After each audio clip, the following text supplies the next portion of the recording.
Hello. അങ്ങനെ ഞാൻ 2.5 മാസത്തിന് ശേഷം വീട്ടിലേക്ക് പോവാണ്. ഡൽഹിയിൽ നിന്ന് ഞങ്ങൾ ഊബർ ഓട്ടോ വിളിച്ചിട്ടാണ് റെയിൽവേ സ്റ്റേഷനിലേക്ക് പോയത്. ഞാനും എൻ്റെ ഫ്രണ്ടും ഉണ്ട് കേട്ടോ. ഹസ്രത്ത് നിസാമുദ്ദീനായിരുന്നു ഞങ്ങൾക്ക് ട്രെയിൻ വന്നത്. ഇതുവരെ ഞങ്ങൾ സ്ലീപ്പർ കോച്ചിൽ ഇതുവരെ പോയിട്ടില്ല. ഫുള്ള് തേർഡ് എ സി അല്ലെങ്കിൽ തേർഡ് എക്കോണമിയിലാണ് പോയിട്ടുള്ളത്. അപ്പോൾ ഭയങ്കര എക്സൈറ്റ്മെൻറ്റ് ഉണ്ടായിരുന്നു സ്ലീപ്പറിൽ പോകുന്നതിന് എങ്ങനെയായിരിക്കും എന്നൊക്കെ, വൃത്തി ഉണ്ടാകുമോ എന്നൊക്കെ വിചാരിച്ചിട്ട്.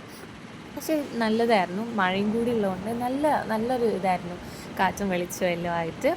പിന്നെ ഈ റൂട്ടിൽ അതേപോലെ ഇത്ര മഴയുള്ള സമയത്ത് ഞാൻ ഇതുവരെ യാത്ര ചെയ്തിട്ടില്ല ഡൽഹി കേരള റൂട്ടിൽ.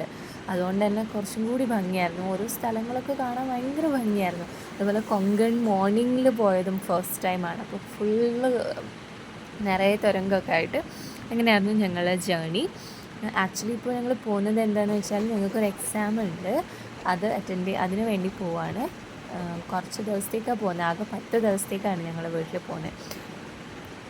അങ്ങനെ പിന്നെ ട്രെയിനിലൊക്കെ ഓരോ സാധനങ്ങളൊക്കെ കൊണ്ടുവരുന്നുണ്ടായിരുന്നു, പ്രത്യേകിച്ച് സ്ലീപ്പർ കോച്ച് കൂടെ ആകുമ്പോൾ. അങ്ങനെ പിന്നെ മഴയൊക്കെ കൊണ്ട് ഞാൻ പുലർച്ചെ 4 മണിക്കാണ് കോഴിക്കോട് എത്തിയത്. കോഴിക്കോട് എത്തിയപ്പോൾ ഭയങ്കര മഴയായിരുന്നു. പിന്നെ ഞാൻ ബസ്സൊക്കെ പിടിച്ച് വീട്ടിലെത്തി. അപ്പോൾ അത്രേ ഉള്ളൂ. ബൈ.